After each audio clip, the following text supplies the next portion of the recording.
आइए question number 9 देखेंगे। Topic का नाम है accounting ratio, DK Goyal class 12th की बुक में से। देखें क्वेश्चन में क्या दे रखा है।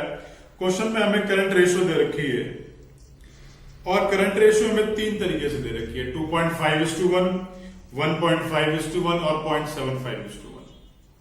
और हमसे ये पूछा गया है ये जो ट्रांजेक्शन इसके नीचे दे रखी हैं इनका क्या इफेक्ट पड़ रहा है, इनसे रेशियो इंप्रूव हो रही है, रिड्यूस हो रही है या डिक्रीज हो रही है। तो आइए स्टार्ट करते हैं। यहां पर बोर्ड की तरफ देखेंगे, मैंने तीनों रेशियोज को अलग अलग ड्रॉ कर लिया है। पहली रेशियो है मेरी करंट रेशियो 2.5:1। इसके लिए मैंने सपोज कर लिया करंट एसेट्स की वैल्यू 5 लाख और करंट लायबिलिटीज की वैल्यू 2 लाख। तो इनको सपोज करने के बाद रेशियो कितनी आ गई 2.5:1। करंट रेशियो 1:1, तो दोनों की वैल्यू बराबर सपोज कर ली। Current asset 2 lakh, current liability भी 2 लाख और रेशियो 1:1 हो जाएगी। यहां पर करंट रेशियो 0.75:1, तो करंट एसेट्स को मैंने सपोज किया 1,50,000 और करंट लायबिलिटी को सपोज किया 2 लाख रुपए, ताकि रेशियो 0.75:1 हो जाए। यहां पर आप सपोज कुछ भी कर सकते हो, लेकिन आपस में जो रेशियोज हैं वो इसकी वैल्यू से मैच करनी चाहिए। मतलब जो फर्स्ट केस है उसमें रेशियो 2.5:1 आनी चाहिए, सेकेंड केस में 1:1 और थर्ड केस में 0.75:1। तो आइए देखें पहली ट्रांजेक्शन क्या लिखी है हमारे पास। Paid ₹50,000 to creditor. क्रेडिटर को भाई 50,000 रुपए दे दिए। अगर क्रेडिटर को 50,000 रुपए दिए तो किन दो चीजों पर फर्क पड़ा, एक तो कैश पर फर्क पड़ा और दूसरा क्रेडिटर पर फर्क पड़ा। कैश क्या हो गया, कैश कम हो गया, और क्रेडिटर क्या हो गया, क्रेडिटर इंक्रीज हो गया। अब कैश क्या है भाई मेरा, कैश मेरा है करंट एसेट। दिस मीन्स कि 50,000 रुपए से करंट एसेट की वैल्यू कम हो गई, और क्रेडिटर की वैल्यू जो क्रेडिटर क्या है मेरा, क्रेडिटर मेरा करंट लायबिलिटी है। अगर करंट लायबिलिटी मेरी 50,000 से इंक्रीज होगी। तो आइए इन तीनों रेशियोज में इफेक्ट को डालते हैं। यहां पर करंट एसेट्स कितने थे 5 लाख, करंट लायबिलिटीज कितनी है 2 लाख। तो इनका इफेक्ट देखेंगे कितना कितना है। कैश कम, सॉरी यहां पर जो है क्रेडिटर की वैल्यू भी मेरी कम होगी क्योंकि मैंने उसकी पेमेंट कर दी है। तो 50,000 का अमाउंट मेरा यहां से कम हो गया, और भाई 50,000 का अमाउंट मेरा करंट एसेट्स में से भी कम हो गया। अब जब दोनों वैल्यूज कम हो गई तो वैल्यू कितनी आ गई 4,50,000 अपॉन में 1,50,000। तो द रेशियो इज 3:1। तो रेशियो क्या हो गई भाई, पहले कितनी रेशियो दी, पहले दे रखी है मेरे को 2.5 और अब कितनी हो गई 3:1। तो रेशियो क्या हुई है, इंप्रूव। आइए आगे चलेंगे अगले वाले केस की तरफ। रेशियो बराबर है दोनों की, और यहां पर करंट एसेट्स की वैल्यू कितनी है 2 लाख, करंट लायबिलिटीज की वैल्यू भी कितनी है 2 लाख, और वैल्यू जो है वो 50,000 कैश में से कम हुई तो करंट एसेट्स कम हो गए, और 50,000 लायबिलिटी में से कम हुई तो वैल्यू आ गई मेरी 1,50,000। यहां पर 1,50,000, तो रेशियो आ गई 1:1। अब जब रेशियो 1:1 आ गई है तो रेशियो में कोई भी चेंज नहीं हो रहा है, नो चेंज। आइए आगे चलेंगे। यहां पर भी करंट एसेट्स की वैल्यू 1,50,000, करंट लायबिलिटीज की वैल्यू 2 लाख, एसेट्स में से 50,000 रुपए का कैश कम हो गया और लायबिलिटी में से 50,000 के क्रेडिटर कम हो गए। वैल्यू आ गई 1 लाख अपॉन 1,50,000। रेशियो हो गई 0.67:1, जबकि पहले रेशियो कितनी थी भाई, पहले रेशियो है 0.75, ये दे रखी 0.75:1, अब हो गई 0.67:1। तो रेशियो क्या हो गई है, रेशियो हो गई है रिड्यूस। तो हमने देखा कि एक ही ट्रांजेक्शन का इफेक्ट पड़ रहा है अलग अलग। आइए आगे चलेंगे। Sale of goods at a loss of 10%। Suppose कर लेते हैं कॉस्ट कितनी दे रखी है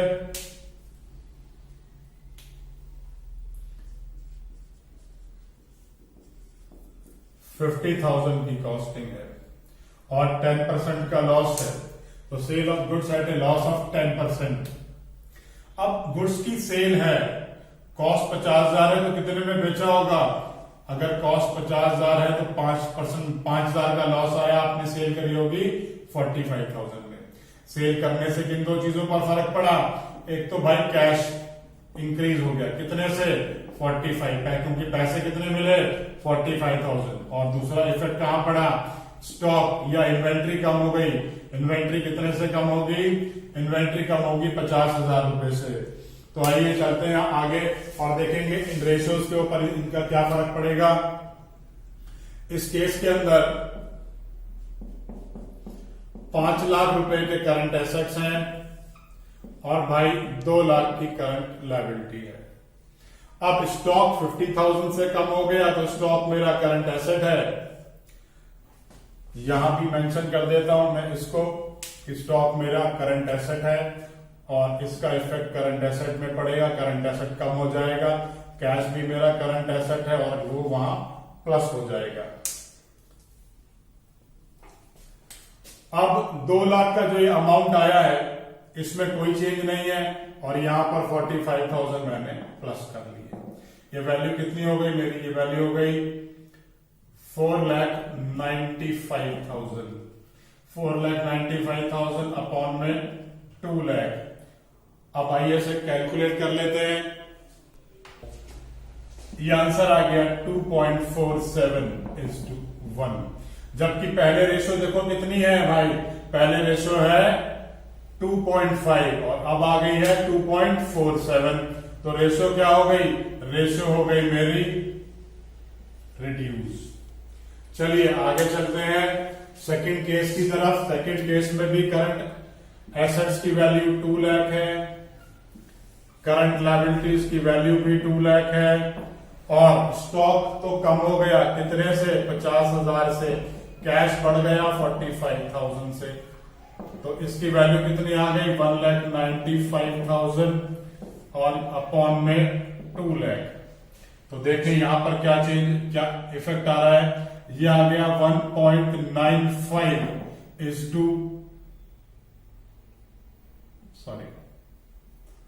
95 का मतलब हो गया 9.975:1।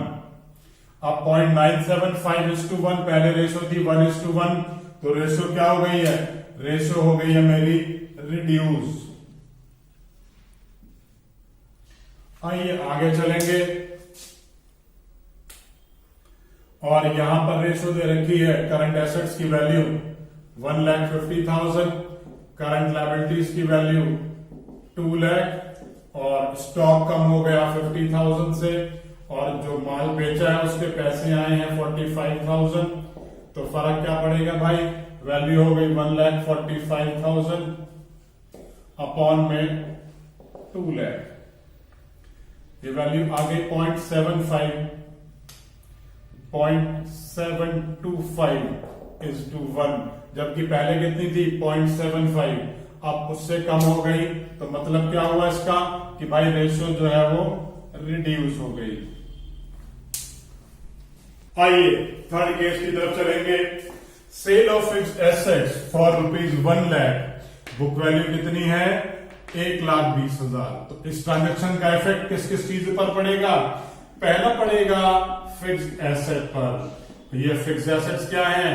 ये भाई मेरे नॉन करंट एसेट के पार्ट हैं और जो पैसा उन्हें बेच करके मिला है उससे हमारा कैश इंक्रीज हो जाएगा। जब कैश इंक्रीज हो जाएगा, कैश प्लस हो जाएगा, तो उसका इफेक्ट कहां जाके पड़ेगा? उसका इफेक्ट करंट एसेट्स पे पड़ेगा। करंट एसेट्स भी इंक्रीज हो जाएंगे। लेकिन ये जो फिक्स्ड एसेट्स हैं इसका कोई फर्क नहीं पड़ेगा, ना तो करंट एसेट पर और ना ही करंट लायबिलिटी पर।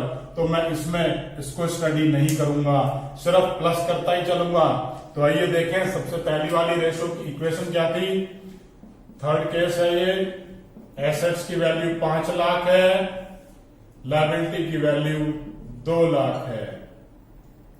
इसके बाद जो कैश का इंक्रीज आया है, कैश का इंक्रीज आया है 1 लाख रुपए का, उससे करंट एसेट्स की वैल्यू इंक्रीज हो जाएगी।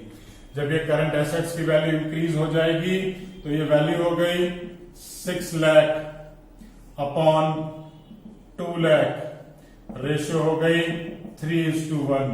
तो रेशियो को पहले रेशियो देखो कितनी है भाई, पहली है 2.5 और अब कितनी हो गई है 3.5। तो हम लिखेंगे इम्प्रूव। रेशियो क्या हो गई है, इम्प्रूव हो गई है। चलिए आगे चलते हैं। जब रेशियो हमारी करंट रेशियो 1:1 दे रखी है तब कैलकुलेशन कैसे होगी। हमने करंट एसेट्स को 2 लाख सपोज किया है और भाई करंट लायबिलिटी को भी 2 लाख। जो हमने फिक्स्ड एसेट्स बेच के जो कैश प्राप्त किया है, जो कैश हमें मिला है, उससे वैल्यू हो जाएगी बढ़ करके 3 लाख करंट एसेट्स की और 2 लाख करंट लायबिलिटी की। रेशियो हो जाएगी 1.5:1, जबकि पहले कितनी थी, पहले थी भैया 1:1। ये जो 1:1 मेरी रेशियो दे रखी है, अब तो उससे इंक्रीज हो गई है, तो मैं लिखूंगा इम्प्रूव। आइए आगे चलते हैं थर्ड केस की तरफ। यहां पर करंट एसेट्स की वैल्यू हमने सपोज करी है 1,50,000 और जो कैश जो फिक्स एसेट्स को बेच के जो कैश मिला है उससे करंट एसेट्स की वैल्यू बढ़ जाएगी। ये रेशियो हो गई 1,50,000 अपॉन में 2 lakh which is equals to 1.25:1। और पहले रेशियो कितनी है जरा देखें भैया क्वेश्चन में 0.75:1, अब हो गई है 1.25:1। तो हम लिखेंगे कि भाई रेशियो जो है वो इंप्रूव हो गई। आइए फोर्थ पॉइंट देखेंगे, पेमेंट ऑफ आउटस्टैंडिंग लायबिलिटी। अगर हम किसी आउटस्टैंडिंग लायबिलिटी या आउटस्टैंडिंग सैलरी की पेमेंट करेंगे तो एक तो हमारे पास से कैश कम हो जाएगा, क्योंकि पेमेंट करी है ना भाई, तो कैश कम हो गया। और एक लायबिलिटी, करंट लायबिलिटी हमारी आउटस्टैंडिंग एक्सपेंस के नाम से, आउटस्टैंडिंग सैलरी के नाम से, वो भी कम हो जाएगी। दोनों चीज कम हो रही है। तो कैश मेरा करंट एसेट का पार्ट है, तो करंट एसेट भी कम हो गया और लायबिलिटी भी कम हो गई। अब इस क्वेश्चन में कोई वैल्यू नहीं दे रखी, तो सपोज कर लेते हैं कि वैल्यू का अमाउंट 50,000 है। अगर 50,000 का सपोज कर लिया तो आइए देखें कि फर्स्ट वाली रेशियो के ऊपर इसका क्या इफेक्ट आएगा। 5 लाख की वैल्यू है करंट एसेट्स की, 2 लाख की करंट लायबिलिटी की। अब करंट एसेट्स क्योंकि कैश दिया है आपने, तो करंट एसेट्स कम और लायबिलिटी कम हो जाएगी। जब आपने उसके पैसे दे दिए तो करंट लायबिलिटी भी कम, तो वैल्यू रहेगी 4,50,000 डिवाइड बाय 1,50,000। This is 3:1। और पहले रेशियो क्या थी भैया, पहले रेशियो थी 2.5:1 और अब रेशियो क्या है 3:1। तो रेशियो क्या हो गई है, रेशियो इंप्रूव हो गई है। तो आइए इस केस की तरफ चलेंगे जहां पर हमने करंट एसेट्स को 2 लाख माना हुआ है और करंट लायबिलिटीज को भी हमने 2 लाख रुपए माना है। अब दोनों ही वैल्यूज में से कितना कितना पैसा कम हो रहा है वो चेक कर लेते हैं। 50,000 रुपए कम हो रहे हैं, 50,000 ये कम और भाई 50,000 ये कम। ये वैल्यू आ गई 1,50,000 और ये भी 1,50,000। तो रेशियो कितनी रह गई 1.1 और पहले कितनी थी 1.1। तो यहां क्या हो गया भाई, नो चेंज। आइए थर्ड केस की तरफ चलेंगे। अब करंट एसेट्स को हमने यहां पर क्या सपोज कर रखा है 1,50,000 और उसमें से 50,000 रुपए की क्योंकि कैश की पेमेंट कम हो गई तो मैंने करंट एसेट्स को रिड्यूस कर दिया। करंट लायबिलिटीज की वैल्यू 2 लाख है, 2 लाख में से 50,000 की लायबिलिटी कम हो गई। यहां वैल्यू आ गई 1 लाख अपॉन 1,50,000। This is 0.67:1। अब रेशियो क्या हो जाएगी, रेशियो रिड्यूस हो जाएगी। तो फाइनली हमने देखा कि यहां पर रेशियो रिड्यूस होगी। आइए फिफ्थ पॉइंट की तरफ चलेंगे। Receive 25,000 from the debtor of 30,000 in full settlement of his account. तो देखें इसका इफेक्ट कहां कहां पड़ेगा, सबसे पहले वो समझेंगे। जब डेटर ने हमारे पैसे दे दिए तो डेटर कम हो गए। डेटर कम कितने से हो गए? डेटर कम हो गए 30,000 से। लेकिन कैश कितना आ गया? आपको कैश मिल गया। कैश कितना मिला? कैश 25,000 मिला। डेटर क्या होते हैं? डेटर भाई करंट एसेट होते हैं। इसका मतलब करंट एसेट्स 30,000 रुपए से कम हो जाएंगे। और साथ के साथ फर्क क्या पड़ेगा? करंट एसेट्स बढ़ भी जाएंगे, लेकिन कितने से? 25,000 रुपए से, 25,000 रुपीज से। तो आइए फर्स्ट ट्रांजेक्शन के ऊपर इसका फर्क क्या पड़ेगा? जहां पर करंट एसेट्स की वैल्यू आपने 5 लाख रुपए सपोज कर रखी है और 2 लाख रुपए आपने करंट लायबिलिटी की वैल्यू सपोज कर रखी है, तो माइनस कर दिए क्योंकि डेटर कम हो गए 30,000 से और 25,000 से करंट एसेट्स इंक्रीज हो क्योंकि हमारा कैश हमें मिल गया।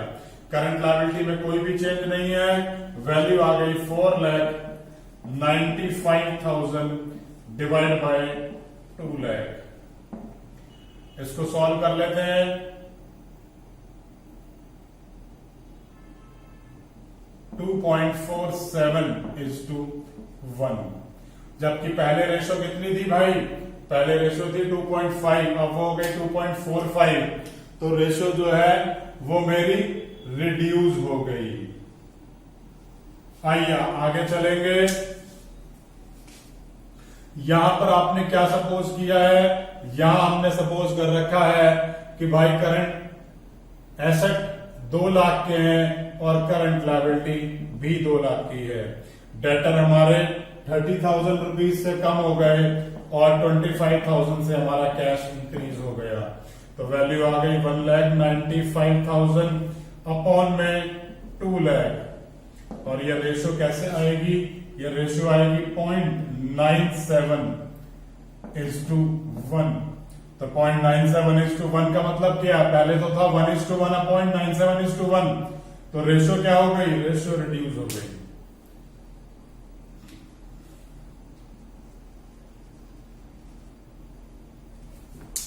आइए थर्ड केस की तरफ चलेंगे। वैल्यू दे रखी है 2 लाख रुपए, करंट एसेट्स की वैल्यू है 1,50,000 और करंट लायबिलिटीज की वैल्यू है 2 लाख रुपए। अब 30,000 के डेटर कम और 25,000 से कैश में इंक्रीज, तो दोनों चेंजेस करंट एसेट्स में आए। वैल्यू हो गई 1,45,000 अपॉन में 2 लाख। ये हमने सॉल्व कर लिया। ये वैल्यू आ गई 0.72:1। अब 0.72:1 का मतलब क्या हुआ? पहले कितनी थी? 0.75, अब कितनी हो गई? 0.72। तो रेशो में क्या हो जाएगा? रेशो हमारी रिड्यूस हो जाएगी। आइए 6 पॉइंट की तरफ चलते हैं। देखिए, bills payable discharge on maturity, मतलब बीपी की आपने पेमेंट कर दी, तो किन 2 चीजों पर फर्क पड़ रहा है? बिल्स पेबल पर और दूसरा कैश पर। तो बीपी पर जब फर्क पड़ा तो क्या हुआ? बिल्स पेबल कम हो गया। और जब आपने कैश दे दिया तो भाई कैश भी कम हो गया। बीपी क्या है? बीपी करंट लायबिलिटी है और कैश क्या है? करंट एसेट है। तो चलिए आगे चलते हैं।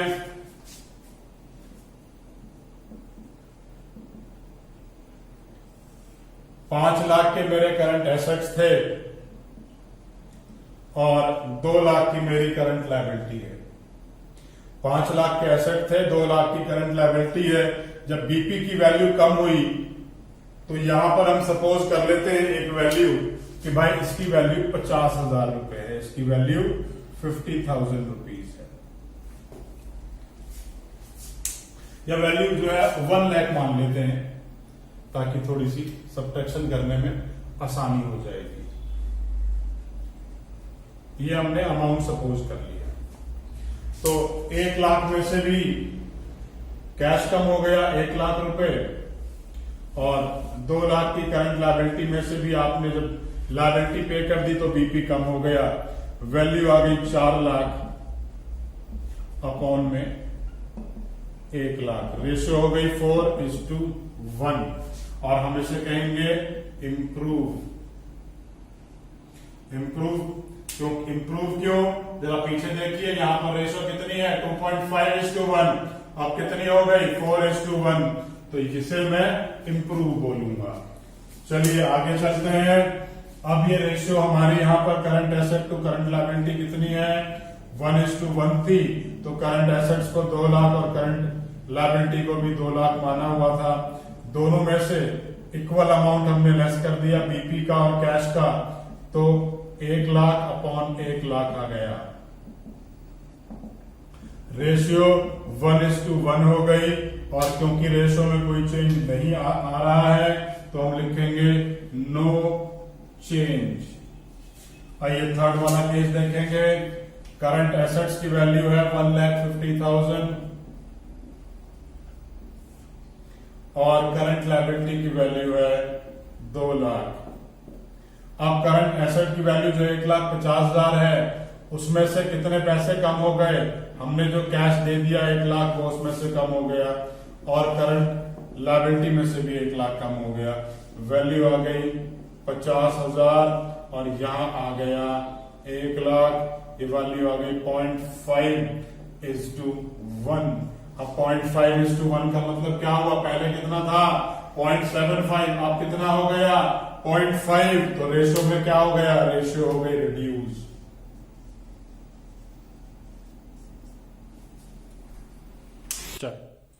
आइए 7 पॉइंट देखेंगे। B R drawn on debtor. B R drawn on debtor का मतलब क्या हुआ कि आपने डेटर को जो है बी आर दे दिया, आपके डेटर ने आपको बी आर दे दिया, मतलब एक प्रॉमिस दे दी, तो उससे फर्क क्या पड़ा, बी आर इंक्रीज हो गए, और क्योंकि डेटर्स की लिस्ट में से उसका नाम काट देंगे तो डेटर हमारे कम हो गए। तो बी आर क्या है मेरा, बी आर मेरा करंट एसेट है, और डेटर क्या है मेरा, डेटर भी करंट एसेट है। इसका मतलब करंट एसेट ही इंक्रीज हो रहे हैं और करंट एसेट ही डिक्रीज हो रहे हैं। यहां पर हम एक वैल्यू सपोज कर लेते हैं कि वैल्यू जो है वो 50,000 की है, तो आइए इसकी कैलकुलेशन देखेंगे। करंट एसेट्स की वैल्यू है 5 लाख रुपए इस पहले वाले केस में, और करंट लायबिलिटीज की वैल्यू है 2 लाख रुपए। अब 50,000 रुपए से ही करंट एसेट्स बड़े थे और 50,000 रुपए से ही वो कम हो गए, तो फर्क क्या पड़ा भाई, कोई चेंज नहीं आएगा। Value 5 lakh upon 2 lakh, this is equals to 2.5:1, तो मैं लिखूंगा नो चेंज।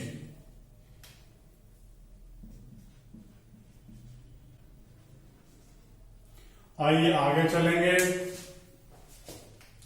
यहां पर भी ये वैल्यू मेरी कितनी है भाई, करंट एसेट्स की वैल्यू 2 लाख रुपए है और करंट लायबिलिटीज की वैल्यू भी 2 लाख रुपए है, क्योंकि इस केस के अंदर रेशियो 1:1 थी। जितने से मेरे डेटर कम हुए वो मैंने लेस कर दिए, जितने के मेरे बी आर की वैल्यू इंक्रीज हो रही है 50,000, उससे मैंने इसे इंक्रीज कर दिया। अब 50,000 ही इंक्रीज है, 50,000 ही डिक्रीज है, तो वैल्यू कितनी रह गई, वैल्यू 2 लाख रुपए रह गई। 2 लाख अपॉन में 2 लाख, रेशियो आ गई 1:1। तो इसके लिए हम लोग क्या लिखेंगे भाई, पहले कितनी रेशियो थी, पहले 1:1 थी, अब भी 1:1 है, तो मैं लिखूंगा नो चेंज। आइए थर्ड केस की तरफ चलेंगे। Current assets 1,50,000,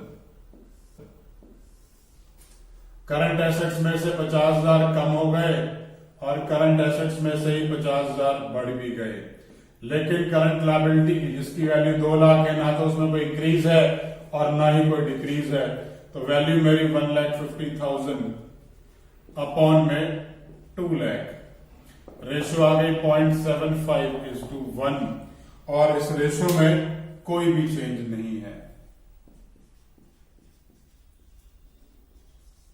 no change. तो आइए तीनों केसेस हमने देख लिए। अगला पॉइंट देखेंगे, परचेज गुड्स ऑन क्रेडिट। माल उधार पर ले लिया। जब हमने माल उधार पर लिया है तो फर्क किन दो चीजों पर पड़ रहा है।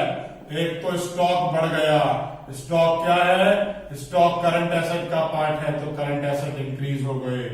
दूसरे उधार पर लिया है तो भाई क्रेडिटर भी इंक्रीज हो गए, और क्रेडिटर किसका पार्ट है, क्रेडिटर करंट लायबिलिटी का पार्ट है, वो भी इंक्रीज हो गया।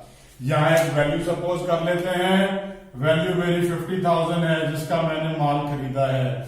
तो चलिए आगे चलते हैं, देखें तीनों ट्रांजेक्शन्स पे क्या फर्क पड़ेगा।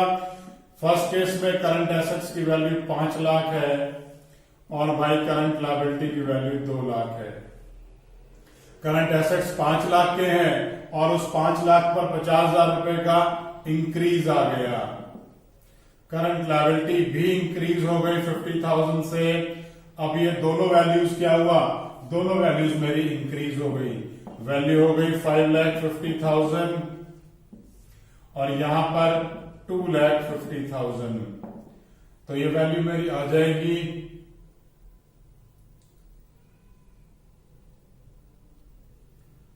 2.2:1। तो फाइनली ये रेशो क्या हो जाएगी, ये रेशो मेरी रिड्यूस हो जाएगी, क्योंकि पहले कितना था, पहले ये मेरी वैल्यू थी, पहले ये मेरी वैल्यू है 2.5:1, अब हो गई है 2.2:1। चलिए आगे चलते हैं। इस केस के अंदर यहां हमने क्या सपोज कर रखा है, यहां हमने करंट एसेट्स को 2 लाख और करंट लायबिलिटीज को भी 2 लाख, और दोनों में ही क्या हुआ 50,000 प्लस हो रहे हैं, क्योंकि स्टॉक के बढ़ने से करंट एसेट बढ़ गया और उधार पर ली है इसलिए करंट लायबिलिटी भी बढ़ गई।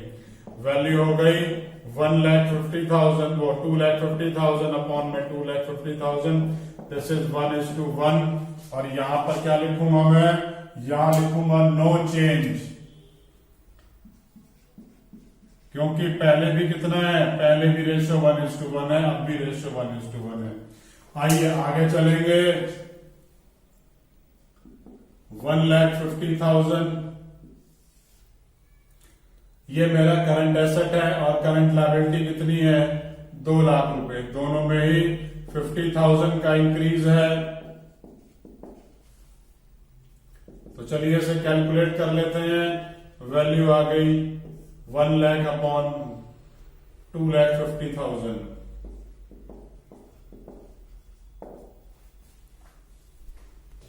ये वैल्यू आ गई है मेरी 0.8:1, 0.8:1।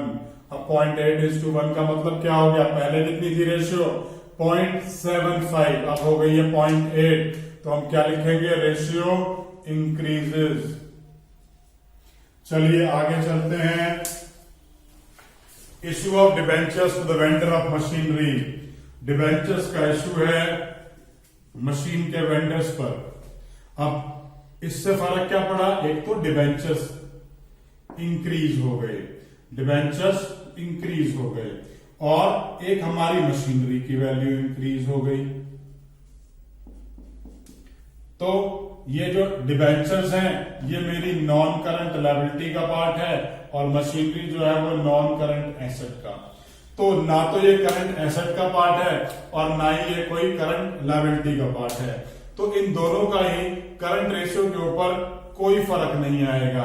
इन तीनों केसेस में यहां पर कोई चेंज नहीं आएगा, ना तो इसमें कोई चेंज आएगा, क्योंकि पहले भी 5 लाख था, अब भी 5 लाख है करंट एसेट, और करंट लायबिलिटी पहले भी 2 लाख थी, अब भी 2 लाख है, तो रेशियो सेम रहेगी। इसी तरीके से यहां भी कोई चेंज नहीं लिखूंगा और यहां भी कोई नो चेंज लिखूंगा। फाइनली क्वेश्चन इसी तरीके से करना है। क्वेश्चन में कोई भी डाउट आ रहा है नीचे कमेंट बॉक्स में कमेंट कर सकते हैं। वीडियो अच्छी लगे तो लाइक बटन जरूर प्रेस किया कीजिए, और अगर इस टॉपिक के ऊपर अभी तक मेरा वीडियो लेक्चर नहीं देखा है तो प्लीज उसे जरूर देखिए। उसको देखने से ये सारे कॉन्सेप्ट हमेशा के लिए क्लियर हो जाएंगे।